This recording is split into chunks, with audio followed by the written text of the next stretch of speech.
Olá, seja bem-vindo a mais um vídeo aqui no canal. E hoje eu vou mostrar para vocês a teoria das premissas, né, de C.S. Lewis. Na verdade, ele não nomeou essa teoria ou esse método dessa maneira, mas como é algo tão bem estruturado, né, eu achei interessante colocar o nome apenas para facilitar para mim, né, a explicação e também quando mencionar esse nome já saber do que se trata. E o que seria a teoria das premissas, então? É um método que o C.S. Lewis usa, na verdade, para analisar raciocínios.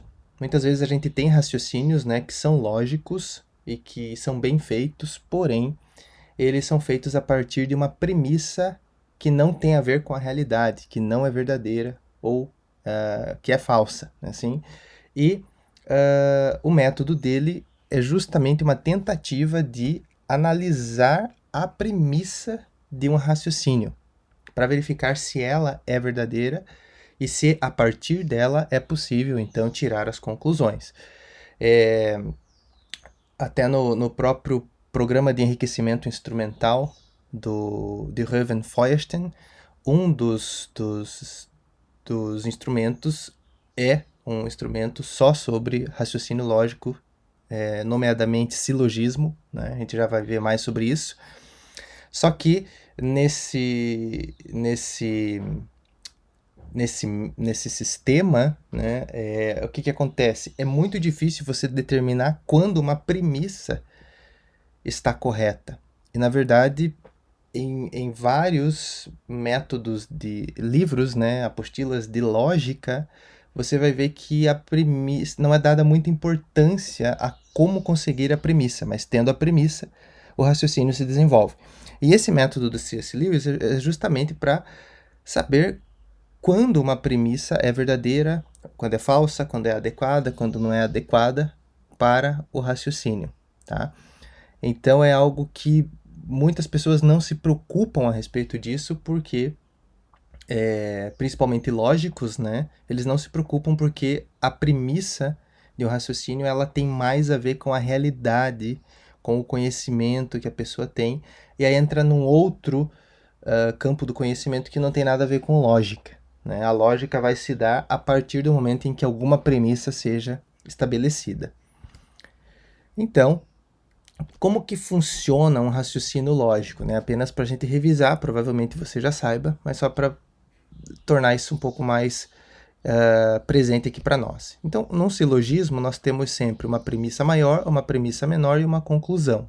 Né? Assim, por exemplo, todo ser humano é bom. Lúcia é um ser humano.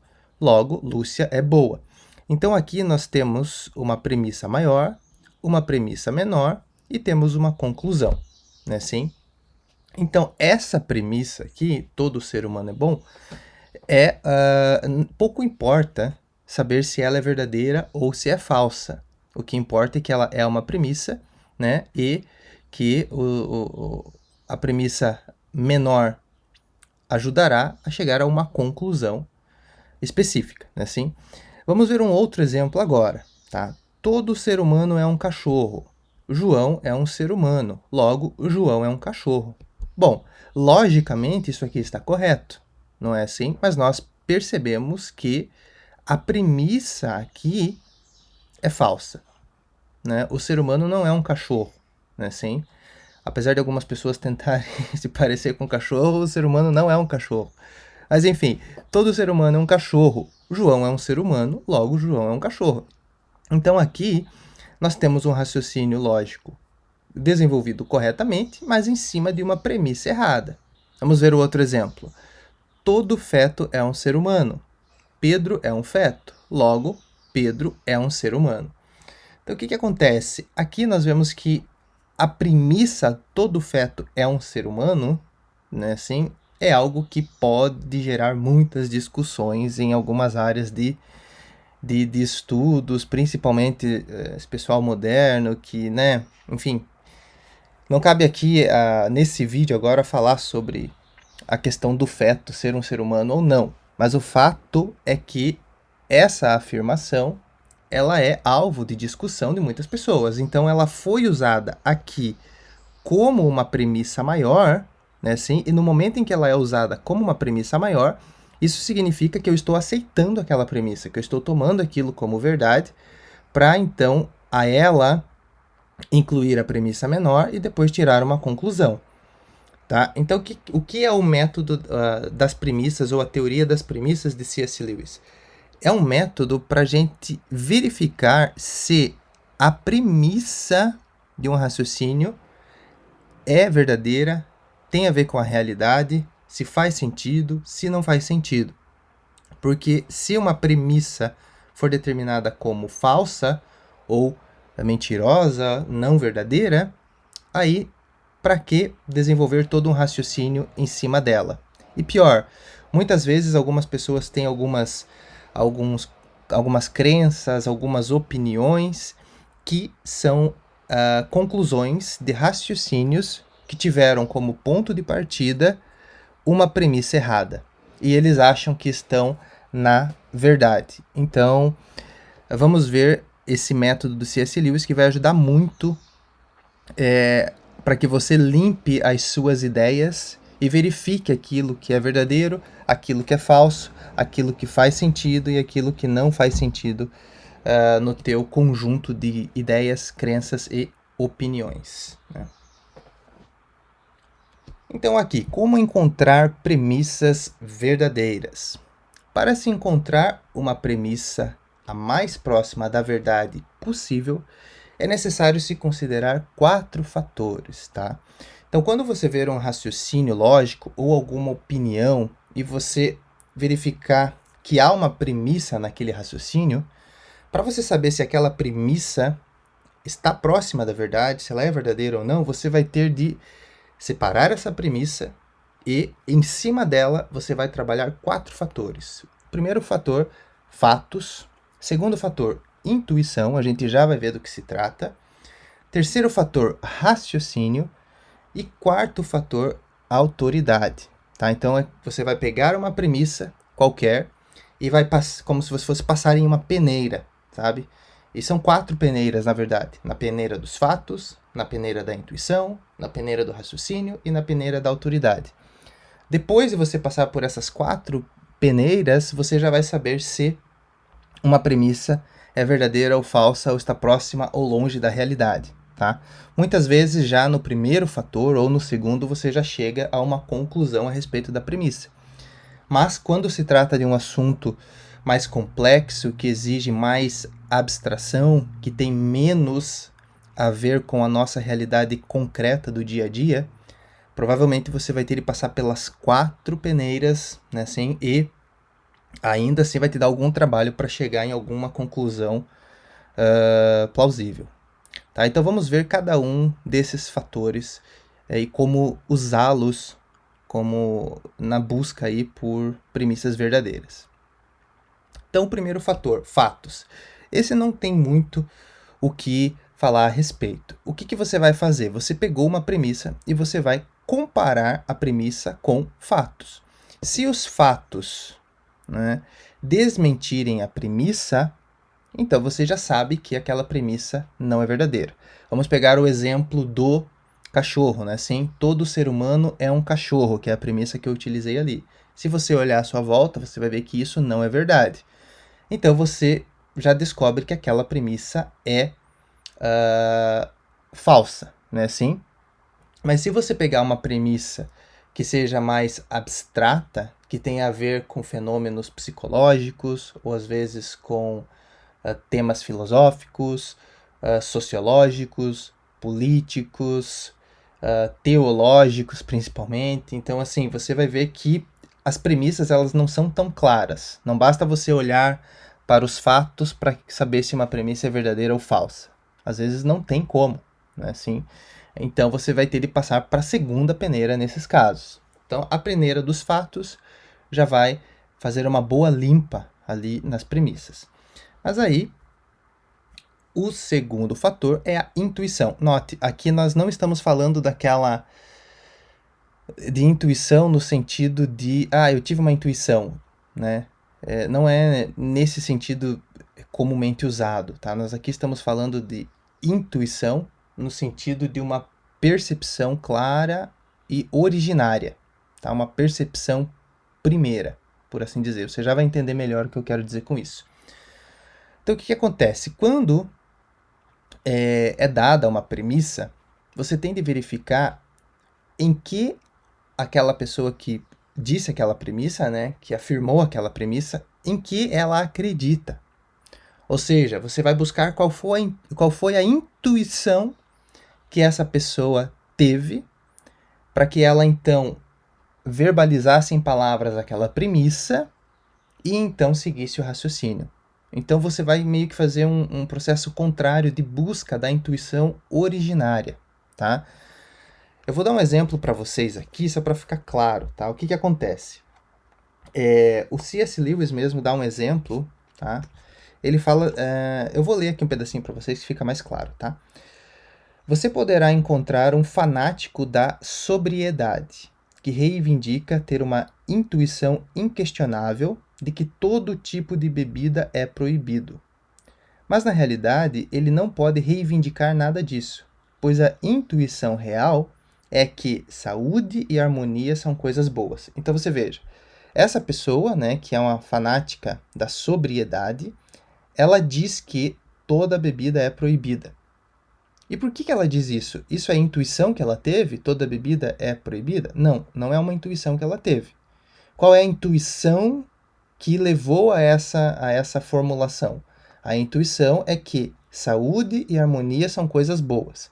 Então é isso que está na raiz da premissa que diz que todo tipo de bebida é proibido, tá? Então, voltando aqui ao texto, né? Então, existe a generalização dos fatos de que a embriaguez produz doença e brigas. E talvez, se o fanático for também cristão, insere-se a voz da autoridade que diz que o corpo é o templo do Espírito Santo. Depois, vem a conclusão de que tudo que pode ser sempre abusado é melhor que não seja usado de forma alguma. Uma conclusão eminentemente discutível.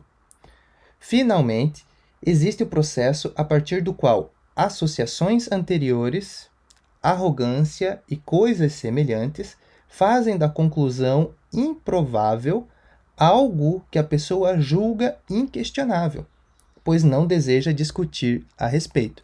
Então a pessoa, ela formula algo, né, e ela começa a crer naquilo, naquela premissa, nesse caso aqui de que todo tipo de bebida é proibido.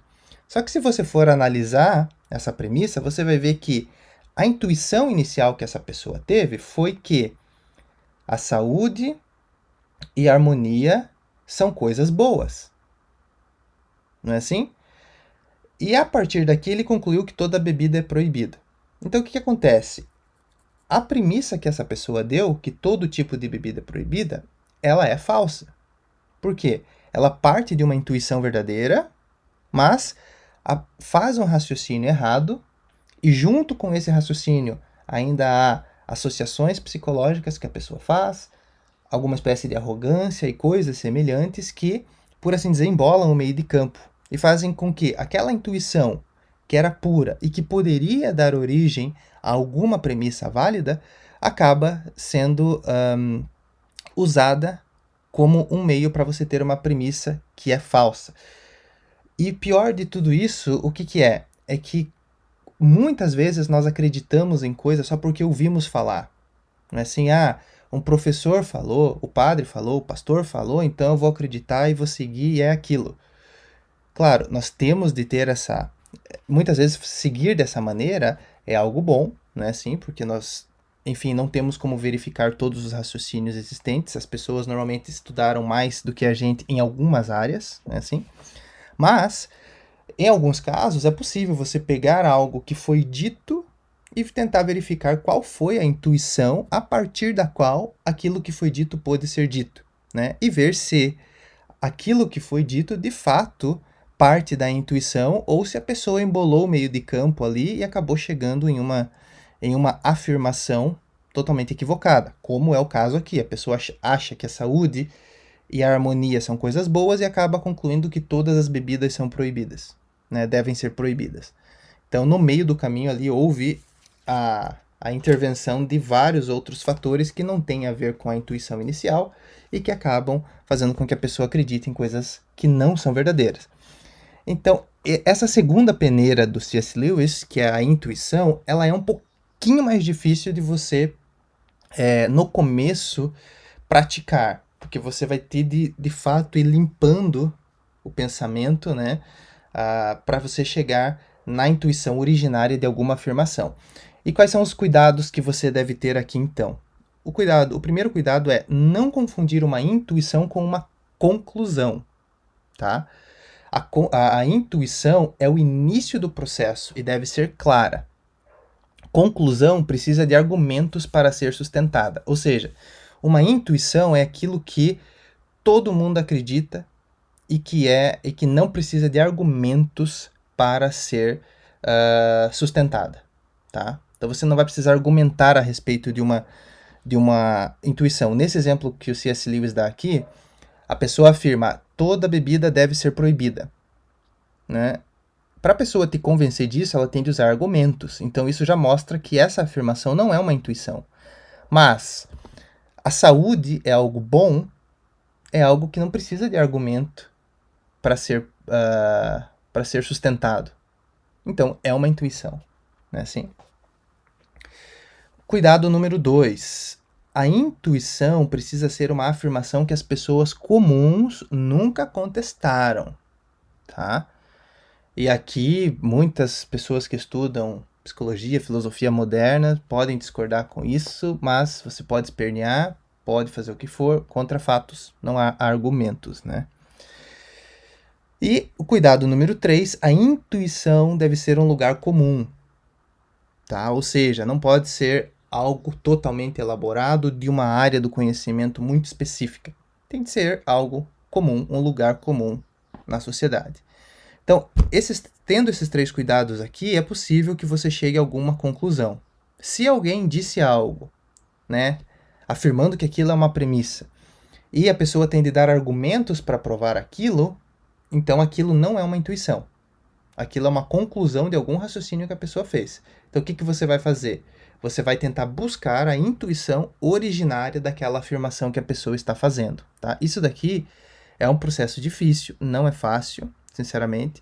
E para que serve isso justamente? Para você não cair em ciladas, para a tua vida de estudos, isso é excelente, porque muitas vezes quando você se deparar com uma afirmação que não lhe cai bem e você desconfia que aquilo seja falso, você, através desse método, você vai tentar descobrir se aquilo é verdadeiro ou não, tá? E aqui, algo importantíssimo. Olha só o que C.S. Lewis diz. A faculdade cognitiva chamada intuição é incorrigível. Isso não significa que não possa ser treinada pela prática da atenção e pela mortificação de paixões perturbadoras ou corrompidas por hábitos opostos. Todavia, não está aberta à correção pela via da argumentação. Ou seja, como que a gente faz para melhorar a nossa intuição? Né? Assim, a gente tem de praticar a atenção, né? Assim, e fazer a mortificação de paixões perturbadoras ou corrompidas por hábitos opostos. Né? Assim, então, para você melhorar a tua intuição, que é uma faculdade cognitiva, o que você vai fazer principalmente é treinar a sua atenção, tá? Você vai prestar atenção nas coisas. Tem como melhorar raciocínio lógico? Tem como melhorar raciocínio lógico. Tem como melhorar a vontade? Tem como melhorar a vontade. Tem como você treinar um pouco para controlar as suas emoções? Tem como fazer isso. Agora, tem como melhorar a minha intuição?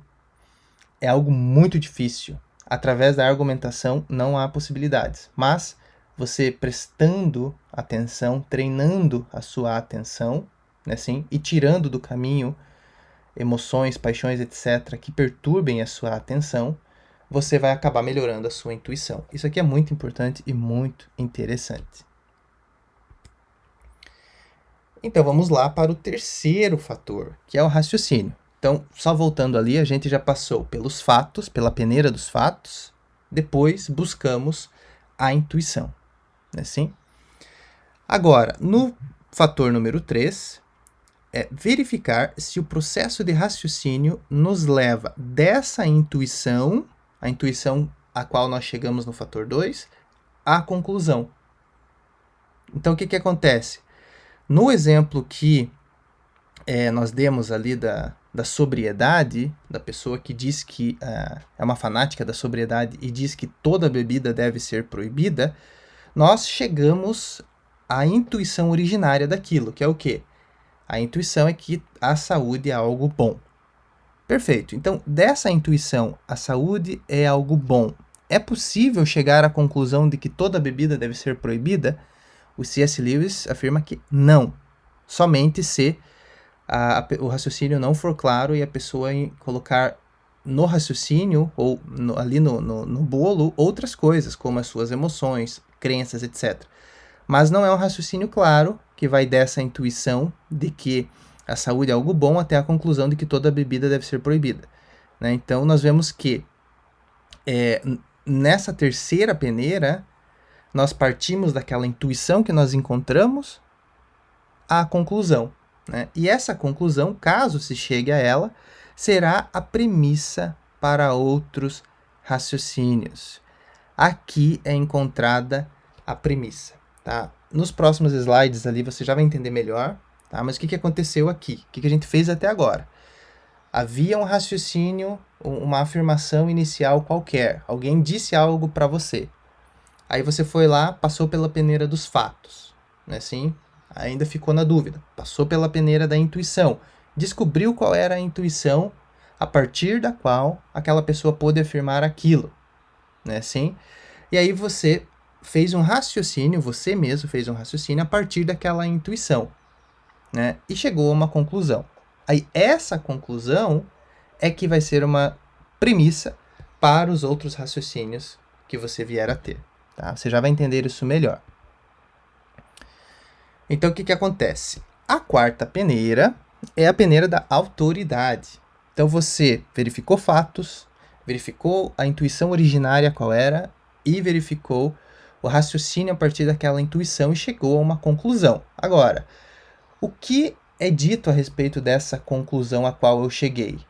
Aí o que o C.S. Lewis diz? Ele diz que a autoridade ela pode ser uma autoridade humana ou uma autoridade divina. No que diz respeito à autoridade humana, ela pode ser especial ou geral. O que é uma autoridade especial? São as pessoas, né, as autoridades naquela área do conhecimento que estão na sua sociedade, no caso no seu país, ou pelo menos vivem na época que você vive. É algo específico, tá? E o que é uma autoridade humana geral? É a opinião do que todas as pessoas durante toda a existência da humanidade disseram a respeito daquilo que você acabou de concluir. Então, por exemplo, você vai consultar Shakespeare, Homero, Dante, filósofos de várias épocas, etc. E vai verificar se aquilo ao que você chegou, aquela conclusão a qual você chegou, que vai servir de premissa depois para outros raciocínios, vai verificar o que essas pessoas falaram dela, né? E aí você vai ver que se muitos dos sábios estiverem falando algo contrário àquilo que você chegou, talvez você tenha de rever o seu processo aqui, né? Para ver se você não acabou errando ali no meio do caminho e não chegou à mesma conclusão que eles. É muito provável que você esteja errado se você estiver, entre aspas, conversando com algum dos sábios da humanidade. É possível também que você esteja certo e um deles esteja errado. Mas para você chegar a concluir isso, você tem que estar muito certo de que você não cometeu nenhum erro durante esse processo, tá? Então, a autoridade humana especial seria a autoridade mais próxima de você, uma autoridade do seu país, por exemplo, e a autoridade geral é o que todos os seres humanos, durante todos os tempos, falaram a respeito daquela conclusão que você teve, tá? Então, você vai consultar os grandes clássicos ali para verificar a opinião deles sobre aquilo. E autoridade divina é quando você, em vez de buscar uma autoridade humana propriamente, você tenta verificar o que Deus propriamente acha daquilo. E no caso dos cristãos, nós vamos para a Bíblia para ver o que a Bíblia diz a respeito daquilo. Só que aqui nós entramos num outro campo mais complexo, que é o quê? Interpretação bíblica, interpretação de textos sacros, etc. Assim, saber se algo na Bíblia deve ser considerado em sentido literal ou apenas em sentido conotativo, não literal. Então aqui nós entramos num campo um pouco complexo, tá? Para você pegar uma afirmação divina, uma afirmação bíblica, para embasar aquilo que você concluiu, você tem que tomar um certo cuidado com isso, tá? Tem que ter uma certa familiaridade no estudo da Bíblia, tá? Então aqui, na revisão, o que nós temos então? Nós pegamos uma premissa que se diz verdadeira e vamos analisá-la. Então nós comparamos, verificamos na peneira dos fatos, para saber se essa premissa é verdadeira. Depois, verificamos a intuição originária, né, a partir da qual aquela premissa foi possível de ser afirmada. E essa intuição não pode ser uma conclusão, porque conclusões exigem argumentos e uma intuição não exige argumento. Uma intuição é uma intuição, é assim. E tem de ser de senso comum. Depois disso, nós fazemos um raciocínio. A partir daquela intuição, nós chegamos a uma conclusão. E essa conclusão é a conclusão verdadeira, que pode ser usada como premissa para outro raciocínio lógico. E depois disso, se necessário, e é bom que seja feito, nós apelamos a autoridades. Autoridade humana, especial e geral, e autoridade divina. Mas veja só uma coisa aqui. Se você já tem uma grande arcabouço cultural, você tem um grande arcabouço cultural, você é uma pessoa de cultura, você lê bastante, você lê os clássicos, provavelmente quando você bater o olho em alguma premissa, você já vai remeter a algo que alguém disse em algum momento da humanidade. E você pode, sim, mudar a ordem das coisas aqui, começar pela autoridade, por exemplo, né? Porque isso pode te iluminar o caminho para você analisar as premissas. Mas, seguindo esta ordem, fatos, intuição, raciocínio e autoridade, você não depende propriamente da autoridade. Você vai comparar a sua conclusão com a autoridade, mas você não depende dela para chegar na conclusão, tá? Então, essa observação é importante de ser feita. E agora, para ficar bem claro o que a gente fez aqui, o que a gente fez? A gente pegou uma premissa maior, que fazia parte de um raciocínio, né, assim, e essa premissa maior a gente colocou na peneira, na teoria das premissas, para saber se ela é verdadeira ou não, tá? Então, se ela for verdadeira, essa conclusão a qual nós chegamos vai ser igual a ela, vai ser igual a essa premissa que foi dita. Então, você vai saber que ela é verdadeira. Mas se essa conclusão a que nós chegamos aqui, depois do raciocínio, né, ela não é igual àquela premissa inicial, então o que isso pode indicar? Pode indicar que essa premissa inicial era errada, era falsa, né? Ou pode indicar que ela partiu de uma intuição originária diferente daquela que você usou no seu raciocínio. Por isso que você tem de prestar bastante atenção aqui, tá? Para não acusar de falso algo que de fato pode ser verdadeiro, né? Apenas você que utilizou uma intuição originária diferente. Então tem que tomar cuidado aqui. Então o que nós fizemos? Para resumir, pegamos uma premissa, uma crença, uma afirmação, uma opinião que alguém tem e verificamos se aquela premissa, né, que vai fazer com que a pessoa tome conclusões na vida dela, se aquela premissa é uma premissa verdadeira. E para isso nós passamos nessa peneira dos fatos, intuição, raciocínio e autoridade, tá? Então, quais são as conclusões que nós chegamos aqui, né, a partir dessa teoria das premissas? Nós vemos que é preciso afinar a atenção para a percepção de fatos, não é isso? Nós vemos que perceber quando você está percebendo algo ou criando algo mentalmente é algo muito importante. Então, qual é o exercício aqui?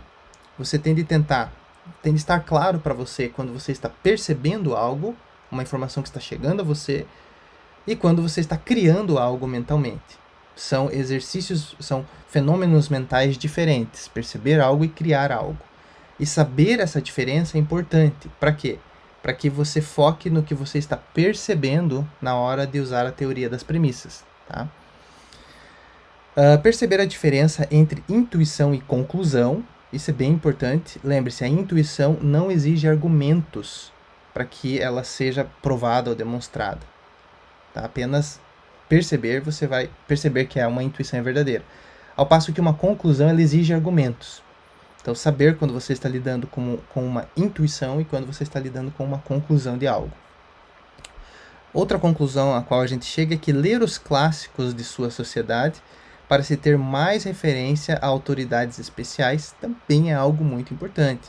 Você tem que saber quais são as autoridades da sua sociedade, né? Da sociedade brasileira, no caso, por exemplo. O que as pessoas que estudaram isso no Brasil falaram a respeito.